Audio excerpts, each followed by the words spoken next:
ભવસંભવ ભીતિ ભેદનમ સુખ સંપત કરુણાનિકેતનમ વ્રતદાન તપ ક્રિયાફલમ સહજાનંદ ગુરુમ ભજે સદા વર્ણિવેશ રમણીય દર્શનમ મંદહાસ્ય રુચિરાનનાંબુજમ પૂજિતમ સુરનરોત્તમે મુદા ધર્મનંદનમહં વિચિંતયે ત્વં સુકાંતવ્રતમ કાંતમ ત્વં કાંતમ સર્વદોગતમ ત્વં ગતે દ્વેગ દેવત્વમ ત્વં વંદે ભક્તિકાસુતમ. સર્વ અવતારી સર્વ કારણના કારણ આપણા સૌના મોક્ષ કરતા ઈષ્ટદેવ ભગવાન શ્રી સ્વામિનારાયણ. સ્વામિનારાયણ સંપ્રદાય દક્ષિણ વિભાગ અધિષ્ઠાતા દેવ વડતાલવાસી શ્રી લક્ષ્મીનારાયણ દેવ હરિકૃષ્ણ મહારાજની છત્ર છાયામાં જેમનો દ્વિશતાબ્દી મહોત્સવ આપણે અહીંયા ભક્તિ શ્રદ્ધા અને ભાવપૂર્વક ઉજવી રહ્યા છીએ એવા ભાલના રાજાધિરાજ મદન મોહનજી મહારાજની સ્મૃતિએ સહિત ભગવાન શ્રી હરિનું વાંગમય સ્વરૂપ એવું ભગવાનના અપર સ્વરૂપ મહારાજે જેનો મહિમા સ્વયં ખૂબ વિસ્તારથી આપણને સમજાવ્યો છે એવા શિક્ષાપત્રીના દિવ્ય સાનિધ્યમાં ભક્તિ મહાપર્વ અને પંચામૃત મહોત્સવના પ્રારંભના આજના દિવસે સભામાં ઉપસ્થિત ધર્મકુળ આશ્રિત વાલા સર્વે અમારા સંતો પાર્ષદો, શ્રીજીના લાડીલા ધર્મકુળ આશ્રિત વાલા સર્વે સત્સંગી હરિભક્તો, સર્વધર્મ પ્રેમી સજ્જનો, સર્વ મોક્ષ ભાગી જીવાત્માઓ, દરેક ભક્તજનોને અમારા હૃદયપૂર્વક જય સ્વામિનારાયણ.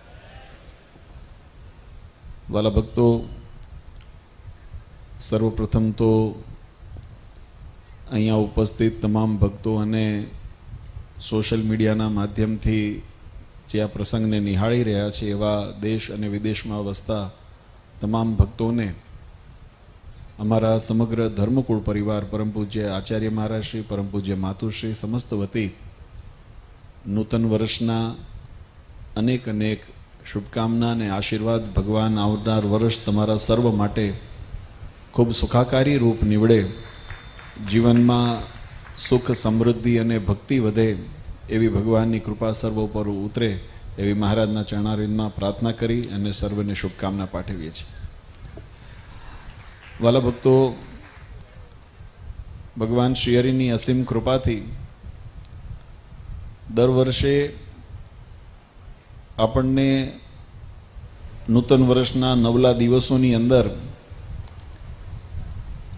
પંચામૃત મહોત્સવના માધ્યમથી આપણા જીવનની અંદર ધર્મ, જ્ઞાન, ભક્તિને, વૈરાગ્યને પ્રબળ કરવાનો આપણને અવસર મળે છે. જ્યારે સંકલ્પ પંચામૃત મહોત્સવનો શરૂ કર્યો ત્યારે કોઈ વિશેષ નિમિત્ત નહોતું, પણ ભક્તોનો એવો ભાવ હતો કે જીવનની અંદર પોતાના દેહના સુખને માટે આખી જિંદગી અમે વૈતરું કરતા હોઈએ,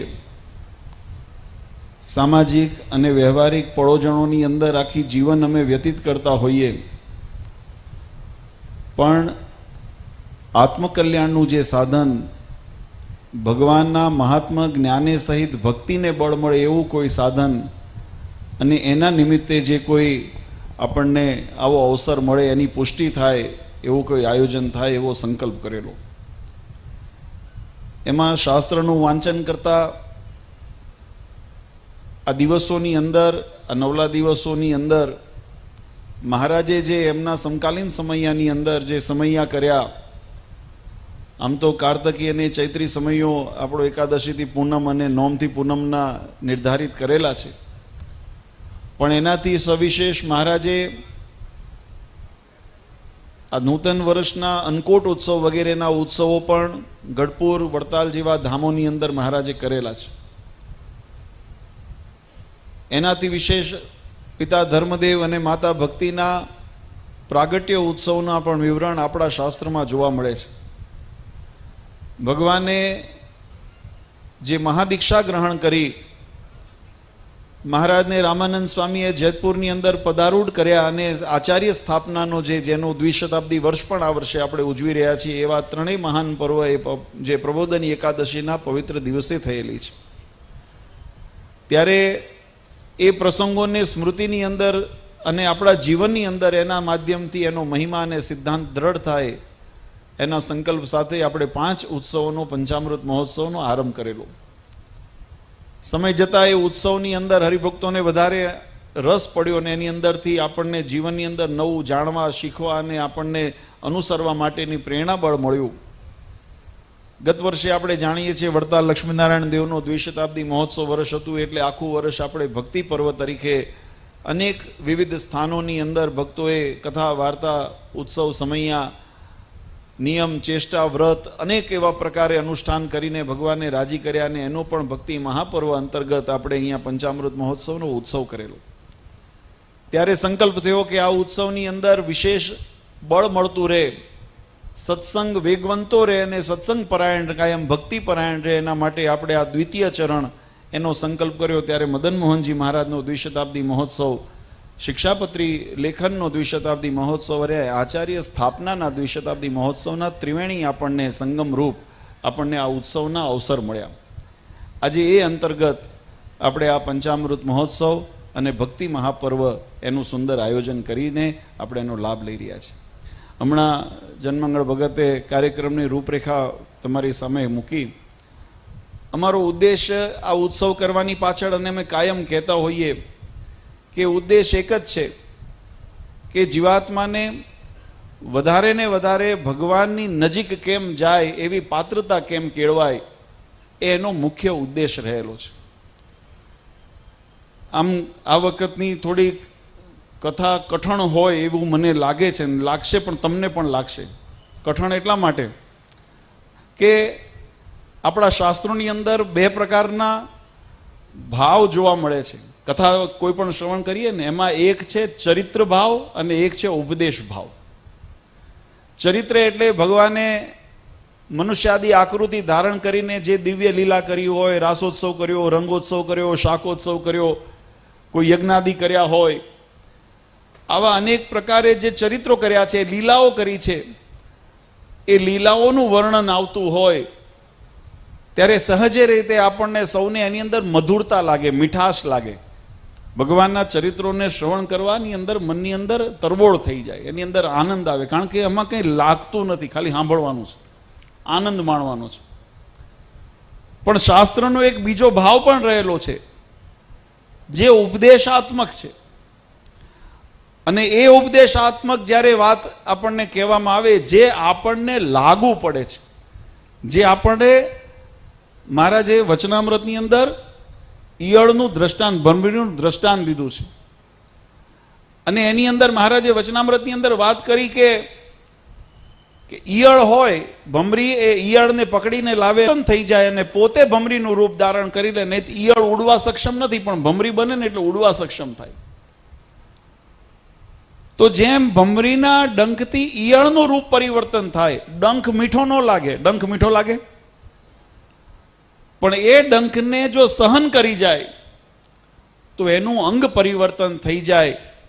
એમ શાસ્ત્રોની અંદર જે ઉપદેશાત્મક, આદેશાત્મક જે વાતો કરી છે, જે વિધિ નિષેધના નિયમો આદિ આપણને નિરૂપણ કરીને આપેલા છે, એને જો ભગવાનના શબ્દોનો મહિમા સમજીને, એ શાસ્ત્રનો મહિમા સમજીને, અને જો જીવાત્મા પોતે એના ડંખને કદાચ કઠણ લાગે પણ એ ડંખને જો પોતે સહન કરી જાય, અર્થાત કે એને પોતે સ્વીકારીને, જો પોતે એને સ્વીકારીને પોતાના જીવનની અંદર ગ્રહણ કરી લે, તો શાસ્ત્રે એમ કહે છે કે બદ્ધ અવસ્થામાં રહેલો પામર અને પતિત હોવા છતાં જીવાત્મા એ બ્રહ્મ દશાને પામીને ભગવાનના ધામનો મુક્ત બનવા સક્ષમ બને છે.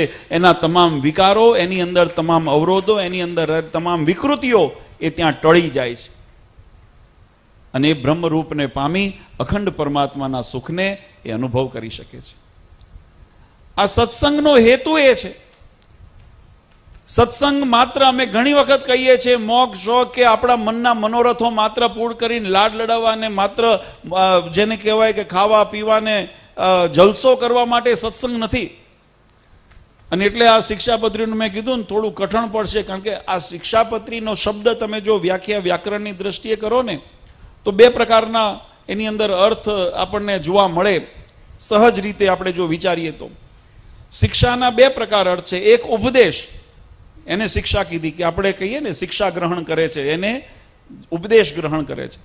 અને બીજો શિક્ષાનો અર્થ એ છે કઠોરતાથી કરેલી પનિશમેન્ટ, શિક્ષા, કોઈને દંડ કર્યો.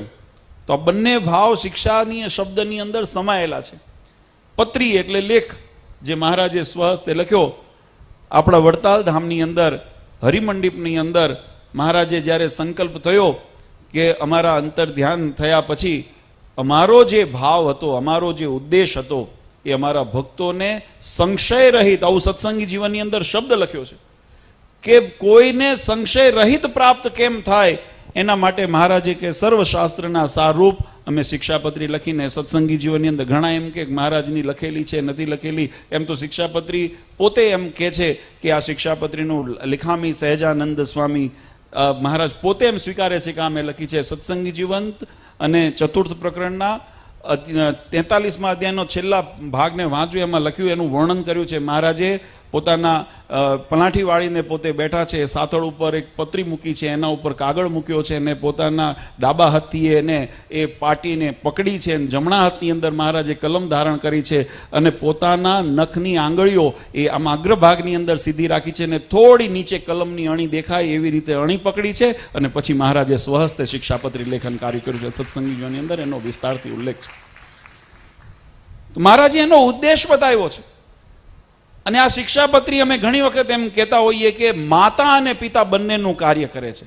આ સત્સંગની અંદર ઘણા બધા શાસ્ત્રો છે, મહિમાના શાસ્ત્રો છે, ચરિત્રોના શાસ્ત્રો છે, ભગવાનની મૂર્તિના શાસ્ત્રો છે, વૈરાગ્યાદિના શાસ્ત્રો છે, ભક્તિના શાસ્ત્રો છે. પણ મા અને બાપ જો કોઈ કદાચ સ્વરૂપની અંદર જો સમાવેશ થતા હોય ને તો આ શિક્ષાપત્રીની અંદર થાય છે. મહારાજે સર્વપ્રથમ માતાના બનીને, જો શિક્ષાપત્રીનું મંગળાચરણ તમે વાંચો ને તો ખ્યાલ આવે, મહારાજે માતા બની. માતાનું એક અંગ છે, એ વાત્સલ્યનું અંગ છે, પ્રેમનું અંગ છે. અને એટલા માટે મહારાજે સૌપ્રથમ માતાનું દાયિત્વ અદા કર્યું. અને મહારાજે સૌપ્રથમ બધાને આશીર્વાદ આપ્યા. સર્વે વાચ્યા સદાશીષ. મહારાજ કે હજુ આગળ કઠણ વાત કરવું એ પહેલા મારા આશીર્વાદ લઈ લો. પહેલા આ પચવે એને પચવા સારું આશીર્વાદ જોઈએ ને. એટલે માતાનું ત્યાં જે ગુણ છે એ મહારાજે પ્રદર્શિત કર્યો. સર્વે વાચ્યાસ, બધાને મારા આશીર્વાદ છે, બધાને મંગલ થાવ. અને પછી મહારાજે ક્રમશઃ, જેમ હમણાં આપણે અહીંયા ભાષ્યના માધ્યમથી, શિક્ષાપત્રીના માધ્યમથી, અહિંસાથી લઈ અને ક્રમશઃ બધા ધર્મ એ મહારાજે નિરૂપણ કરેલા છે. અને એ ધર્મનું જે પાલન જીવનની અંદર જો જીવાત્મા સ્વીકારે, શિક્ષાપત્રી માત્ર ઉપદેશનો ગ્રંથ નથી, આચરણનો પણ ગ્રંથ છે. એને અંગ્રેજીની અંદર જ્યારે કોઈ વિવાદો કોર્ટની અંદર ગયા છે ને, ત્યારે અંગ્રેજોના તે વખતથી, એટલે લગભગ 100 વર્ષથી આ વિવાદનું તો પરોજણ પહેલેથી લગભગ લખાયેલું છે, બધે લખાયેલું હોય. કળિયુગ છે એટલે રહેવાનું. પણ એક વાત છે કે એને નિરૂપણ કરે, એની અંદર આપણા 4 બંધારણીય શાસ્ત્રોને સ્વીકાર્યા છે. એમાં પ્રથમ શાસ્ત્ર એ શિક્ષાપત્રીને સ્વીકાર્યું છે, પછી સત્સંગી જીવન ગ્રંથને સ્વીકાર્યો છે, દેશ વિભાગના લેખને સ્વીકાર્યો છે, અને વચનામૃતને બંધારણીય 4 સંપ્રદાયના પાયારૂપ ગ્રંથ બતાવ્યા છે. અને એ પાયારૂપ ગ્રંથની અંદર શિક્ષાપત્રીનો જે અંગ્રેજી ભાવ પ્રગટ કર્યો છે એને કોડ ઓફ કન્ડક્ટ કહેવામાં આવે છે. કોડ ઓફ કન્ડક્ટ એટલે આચાર સંહિતા. જીવાત્માને કેવી રીતે આચરણ કરવું, પોતાનો વ્યવહાર, વાણી, ક્રિયા કેવી રાખવી, એનું જો બંધારણ બનાવ્યું હોય તો શ્રીમદ શિક્ષાપત્રીની અંદર બનાવ્યું છે. અને એનું પાલન જીવાત્મા કરે. મેં પહેલી જેમ શરૂઆતમાં વાત કરી કે ઉદ્દેશ છે ભગવાનની પ્રાપ્તિનો, ઉદ્દેશ છે ભગવાનને રાજી કરવાનો, ઉદ્દેશ છે ભગવાનની નજીક આવવાનો. તો એ નજીક કેવી રીતે અવાય, ભગવાનની પ્રાપ્તિ કઈ રીતે થાય, એનો જો માર્ગદર્શન આપણને સચોટ રૂપમાં જો કોઈ બતાવતું હોય ને તો આ શિક્ષાપત્રી ગ્રંથ આપણને બતાવે છે. મહારાજ કે આનું અનુસરણ કરશો તો તમે અમારા વહાલા છો, અને આનું ઉલ્લંઘન કરશો તો તમે અમારે ઘણું છેટું છે. આ ભગવાનની નજીક લાવવા માટેનો કોઈ માપદંડ હોય ને તો શિક્ષાપત્રી છે. અને સાથે સાથે શિક્ષાપત્રી ઉત્સવ દ્વિશતાબ્દી આપણે ઉજવીએ છીએ. મહારાજે પોતે સ્વયં એનો મહિમા વચનામૃત આદિ ગ્રંથોની અંદર લખ્યો. મહારાજ કે નિત્ય પાઠ કરવો કેટલો મહિમા હશે, નહીતર ઘણા બધા ગ્રંથો છે. અને મહારાજે જેમ ચાતુર્માસમાં વિશેષ નિયમ ધારણ કરવાના કીધા. ભાગવત આદિ ગ્રંથોનું મહારાજ કીધું શ્રાવણ મહિનો આવે ત્યારે વિશેષ પાઠ કરવો, પણ શિક્ષાપત્રી માટે મહારાજે નિત્ય પાઠ કરવો એવું મહારાજે ઉપદેશ આપ્યો. આદેશ શું કર્યો મહારાજ કે નિત્ય પાઠ કરો. કદાચ આપણે અભણ હોઈએ, ન વાંચી શકતા હોઈએ, મહારાજ કે કોઈ વાંચે એની પાસે સાંભળવી. મહારાજને એમ થયું કે કદાચ કોઈ સંભળાવનાર ન મળે તો વચનામૃતમાં મહારાજ કે એનું પૂજન કરવું, અને આ ત્રણેયમાંથી એક જો ન થાય ને તો તે દિવસ માની લેવું કે મારા જીવનનો દિવસ જ નથી, ઉપવાસ કરી લેવો, એનું પ્રાયશ્ચિત કરવું. પણ એનાથી આટલો મહિમા સ્વયં શિક્ષાપત્રીને લખ્યો. પણ આપણે કેવું છે મહારાજને સમજ, આમ જેમ હમણાં સંતોએ પણ વાત કરીને કે મહારાજે વાંચવાનું લખ્યું, પૂજન કરવાનું લખ્યું, પાલન કરવાનું ક્યાં લખ્યું? પણ શિક્ષાપત્રીમાં જ લખ્યું, એ પાલયંતી મનુજા. મહિમા બતાવ્યો, ત્યાં પાલન કરવાનું નથી લખ્યું. ત્યાં ત્રણ વસ્તુ લખી: વાંચવી, પૂજા કરવી, વાંચવી, સાંભળવી અને પૂજા કરવી. આ ત્રણ જ વચનામૃતમાં લખ્યું. પાલન કરવાનું ક્યાં લખ્યું? પણ મહારાજને ખબર, એટલી ખબર નહોતી કે અખ્તરડાયા હશે, કારણ કે મહારાજને ખબર વાંચશે એટલે એમાં આવશે જ કે પાલન કરવાનું છે. શિક્ષાપત્રી વાંચો તો ખબર પડે. હવે જો પાલન ન થતું હોય તો એની પાછળનું બે કારણ હોઈ શકે: કાં તો વાંચતા નથી અને કાં તો ભગવાનના વચનનો મહિમા નથી.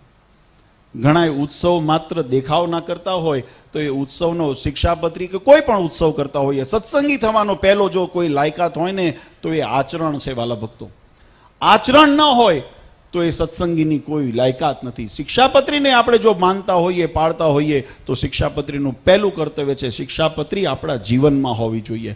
ખિસ્સામાં, જેમ હમણાં સ્વામીએ કીધું ને, ખિસ્સામાં લઈને, પૂજામાં લઈને જોડે ફરવાથી કે કદાચ સમૂહની અંદર બહાર દેખાડવાથી એનો એ શિક્ષાપત્રીનો મહાત્મા અથવા તો એનું સાર્થકપણું નથી રહેતું. સાર્થકપણું કરવું હોય તો આચરણની અંદર, અને એ કાર્ય કરવા માટે આપણે, એટલે મેં કીધું કે પહેલાં મહારાજે માતાનો રોલ અદા કર્યો અને બધાને આશીર્વાદ આપ્યા, અને પછી કઠણ થઈને મહારાજે નિયમો બતાવ્યા. બધાના સાધુના નિયમ, ધર્મકુળના આચાર્ય પદના નિયમ, આચાર્ય પત્નીના નિયમ, સદવા વિધવા આદિ બ્રહ્મચારીઓના નિયમ, બધા નિયમ મહારાજે બતાવ્યા. અને છેલ્લે મહારાજે કઠોર થઈને એનું પરિણામ પણ બતાવી દીધું કે આનું કોઈ ઉલ્લંઘન કરશે એ મારો નથી. આ મહારાજે એટલે અહીંયા પિતાનું પણ કામ કર્યું. પિતાનું કાર્ય, માતાનું કામ લાડ લડાવવું, પિતાનું કામ શિક્ષા પણ આપી અને જરૂર પડે તો શિક્ષા પણ કરવી. અને મહારાજે શિક્ષા કઈ કરી? મહારાજ કે આલોક અને પરલોકમાં મહા કષ્ટને પામશે. આ ભગવાનની શિક્ષા. પછી દુનિયાની દ્રષ્ટિએ દેખાય કે ન દેખાય, આપણે ઘણા એમ થતા કે ભાઈ આ તો અધર્મ કરે છે ને લેર કરે છે, પણ એ દુનિયાની દ્રષ્ટિએ તમને લેર દેખાય છે. જ્યારે એની અંતિમ અવસ્થા આવશે, અથવા તો જ્યારે રીબાવાનું આવશે, અથવા તો જ્યારે યમપુરીના તેડા આવશે, અથવા જન્મ મરણના ચક્રની અંદર, અથવા તો એવી યોનિઓની અંદર જન્મ મળશે ને, ત્યારે ખબર પડશે કેટલી લહેર કરી હતી. અત્યારે તો બધું આપણે ત્યાં કહે છે કે હસતા હસતા કરે છે ને રડતા રડતા ભોગવે છે, આવું ગુજરાતીમાં એક કહેવત છે. એટલે જગતમાં દુનિયા શું કરે છે ને એના ઉપર દ્રષ્ટિ ન રાખવી. આપણે જો પોતાનું આત્મશ્રય કરવું હોય, કલ્યાણ કરવું હોય તો સ્વયં ભગવાન સ્વામિનારાયણ વચનામૃતમાં એમ કહીને ગયા કે અમે કીધું છે એમ કરજો તો અમે આલોક અને પરલોકની અંદર તમને સુખ્યા કરશું. આજે આપણે બધા ભાગ્યશાળી છીએ. આ પંચામૃત મહોત્સવ, ભક્તિ મહાપર્વનો પ્રથમ દિવસ. આપણે પહેલા 2 દિવસ, કારણ કે વિષય બોલતો ગહન પણ હતો અને આમાં કોઈ ઉત્સવ સમય નહીં આવે એટલે ધીરજ રાખીને બેસજો. આમાં કદાચ કોઈ આપણે જન્મોત્સવ, રાસોત્સવ એ બધું કદાચ આપણે સાંજે સાંસ્કૃતિક કાર્યક્રમમાં લઈશું. અમે પ્રસંગ જ્યારે રૂપરેખા બનાવતા હતા ને ત્યારે એમ થયું કે ભાઈ હરિભક્તો આમાં કંટાળે, કારણ કે આપણી ટેવ પેલી પડી ગઈ છે ને, થોડું થાય એટલે કંઈક છમ વાગવું જોઈએ. આપણા સ્વભાવ એવા થઈ ગયા છે. આપણને અહીંયા આગળ વૃત્તિ ત્યાં તરત દોડે. પણ મેં કીધું જો એમાં વૃત્તિ રહેશે ને તો આની ગહનતા નહીં સમજાય. એટલે આપણે આ ઉત્સવને, ભક્તિ પર્વને આપણે મનાવવો છે, પણ ભક્તિનો રંગ ચડે ને એવી રીતે મનાવવો છે. એટલે કાર્યક્રમની રૂપરેખા આજે થોડુંક પહેલો પ્રથમ દિવસ હતો એટલે નથી, પણ કાલથી સવારથી પ્રભાત ફેરીથી લઈ આપણે દર વર્ષે કરીએ છીએ પ્રમાણે આખો દિવસ ભક્તિમય થાય, સત્સંગમય થાય. આપણને ક્ષણ માત્ર પણ બીજો વિચાર ન આવવો જોઈએ, બીજો મનની અંદર વિચાર પણ આપણો ન પ્રવેશે. કેવળ ભગવાનમય આપણું મનની વૃત્તિઓ રહે. અને આ અહીંથી ટેવ લઈને જશો ને પછી એને અનુસરશો ઘરે જઈને. કારણ કે એવું છે કે આ 5 દિવસ તમે અહીંયા આગળ આ શીખશો ને પછી એને વાગોળવું પડશે. ઘરે જઈને વાગોળતા રહેશો ને તો તમને આ પાછું અંદર રંગ એનો ચડશે, ને પાછું ભૂલી જશો. એટલે એવું રંગ ચડાવવા માટે આ ભક્તિ પર્વનો ક્રમ એવો રાખ્યો છે કે સવારથી સાંજ સુધી ભગવાનનું સત્સંગ, કથા, વાર્તા, કીર્તન, ધૂન, ભજન, અને એવું જ આયોજન આપણે રાખ્યું છે. ને કંઈક એમાં આ વખતે ઉપદેશના શબ્દો આપણે વધારે ગ્રહણ કરીએ અને ભગવાનને વધારે વાલા થઈએ, એવા ગુણ આપણા જીવનની અંદર આવે એ ઉદ્દેશ સાથે આપણે કરી રહ્યા છીએ. પ્રથમ સત્રનું પ્રથમ દિવસનું પહેલું સત્ર એ શિક્ષાપત્રીના પ્રથમ જે ભાગના શ્લોકો એનું આપણે શ્રવણ કર્યું. બપોર પછી બીજા જે શ્લોકો એનું શ્રવણ, 2 દિવસ આપણે શિક્ષાપત્રી ભાષ્યનું શ્રવણ કરી અને એના ઉપર મનન કરશું. અને ત્રીજા દિવસે આપણે જે ધોલેરા મદન મોહનજી મહારાજ એમનો દ્વિશતાબ્દી મહોત્સવ એની સુંદર ગાથા એ ત્રીજા દિવસના સવારના સત્રમાં અને સાંજના સત્રમાં ભગવાન શ્રી હરિએ પોતાના સ્થાને જે આચાર્ય પદની સ્થાપના કરી એનો જે મહાત્માનો જે દિવસ એનો દ્વિશતાબ્દી મહોત્સવ એ તૃતીય દિવસે આપણે અહીંયા આગળ ઉજવીશું. અને ચોથે દિવસે ભક્તિ માતા અને ધર્મદાદાના પ્રાગટ્ય નિમિત્તે આપણે જે દર વર્ષે કરીએ છીએ એવી મહાપૂજા. અને 5મે દિવસ લાભ પાંચમે બધાને લાભાન્વિત કરીને પછી અહીંથી આપણે આ મહોત્સવને પૂર્ણ જાહેર કરશું. પણ ત્યાં સુધી આપણી તમામની મનની વૃત્તિઓ એ બીજા તમામ પ્રકારના વ્યવહાર, પારિવારિક અનેક પ્રકારની વિટમણાઓમાંથી પાછી વૃત્તિ વાળીને ભગવાનના સ્વરૂપની અંદર એકાગ્ર કરીએ, ભગવાનની મૂર્તિની અંદર આપણા મનને પોરવીએ અને ભગવાનના મુખે જે વર્ણન કરેલા મહારાજની આજ્ઞારૂપી જે શબ્દો છે એને જીવનમાં ધારણ કરીને, ગ્રહણ કરીને અનુસરણ કરવા માટે કટિબદ્ધ થઈએ એ ભાવના સાથે આપણે આ મહોત્સવને માણીએ. અને જેમ અહીંથી સભા સંચાલક અમારા જન્મંગળ ભગત આદિ હરિભક્તો, સ્વયંસેવકો અથવા તો આયોજક સમિતિ તમને બધાને જે ભલામણ કરે જરા એનું અનુસંધાન રાખજો. કારણ કે અહીં આપણી પાસે તમે જાણો છો ડેરામાં દેવ માય નહીં, પૂજારીને પાર નહીં. અહીંયા આપણી પાસે આમ જગ્યા હંકડાશે તો આ વધારતા જઈએ છીએ અને તમને થોડુંક અનુકૂળ થાય. પણ છતાંય પણ હરિભક્તોનો દિવસો હવે આ નૂતન વર્ષ આજે ઘણાને ત્યાં કદાચ કોઈને ત્યાં પ્રસંગો હોય, અન્નકૂટ હોય, કાલે ભયબીજ છે એટલે ઘણા બધા હરિભક્તો એ પ્રસંગો પતાવીને પણ આવશે. એટલે હરિભક્તોનો અવરો વધારે રહેશે તો એકબીજાને સાનુકૂળ થાય એવી રીતે સહકારરૂપ બનજો. અહીંયા ખાસ કરીને બાળકો માટેનું વ્યવસ્થા અહીંયા જેમ ઐશ્વર્ય ભવનમાં રાખેલી છે, કારણ કે એમને બહાર વાળીને મોકલવા જોખમ થઈ જાય એટલે એમના માટે અહીંયા ઉતારા રાખ્યા છે. વડીલો છો, સમજુ શકીશો, બહુ આગું નથી, ગોમતીને ઓલા કાંઠે જ છે. એટલે જેને ઉતારાની જેમ ભલામણ કરી છે એનું પણ બધા અનુસંધાન રાખજો. ખાસ કોઈ હરિભક્તો પ્રસાદનો અહીંયા આગળ પ્રસાદ લીધા સિવાય કોઈ જાય નહીં. જે સવારે આવે, સાંજે આવે, અહીંયા બંને ટાઈમ પરમ પૂજ્ય માતુશ્રીની આજ્ઞા છે કે મારા ઘરે નવા દિવસોમાં મારા બાળકો આવતા હોય તો કોઈ ભૂખ્યો ન જાય એનું ખાસ અનુસંધાન રાખજો. એટલે બધા હરિભક્તોને ખાસ ભલામણ, ખૂબ ભગવાનનું ભજન કરો ને ખૂબ ભોજન કરો પ્રેમથી. અમારે ધરાય એમાં કોઈ ચિંતા નથી. આ મહારાજનો દરબાર છે એટલે વધારે વિશેષ આપણે આગળ લાભ લઈશું. વધારે આજે પહેલો દિવસ છે એટલે બહુ કીડી ઉપર લાડુ નથી મૂકવો, લાડુ ઉપર કીડી મૂકીએ તો સારું. એટલે વધારે ભગવાનનું બધાનું ભજન થાય. બહુ સંત મેં કીધું ને સાગરમાં ગાગર સમાવવા જેવું, ગાગરમાં સાગર સમાવવા જેવું છે. આમ તો 10 દિવસ 15 દિવસની જો શિક્ષાપત્રી ભાષ્યની કથા હોય ને તોય પૂરું ન થાય. પણ છતાં પણ આજે અહીંયા આગળ પ્રથમ દિવસે કેવલ સ્વામીએ ખૂબ સુંદર અહીંયા આગળ આપણને કથાનું શ્રવણ કરાયું. એમને પણ ખૂબ ખૂબ આશીર્વાદ અને તમામ ભક્તોને ભગવાન ખૂબ સત્સંગનું બળ મળે, સુખ મળે એવા આશીર્વાદ સાથે પરમ પૂજ્ય આચાર્ય મહારાજશ્રી, પરમ પૂજ્ય માતુશ્રી અને અમારા સમસ્ત ધર્મકુળ પરિવાર વતી અંતરના આશીર્વાદ આપી મારી વાણીને વિરામ આપો. બોલો સ્વામિનારાયણ ભગવાન.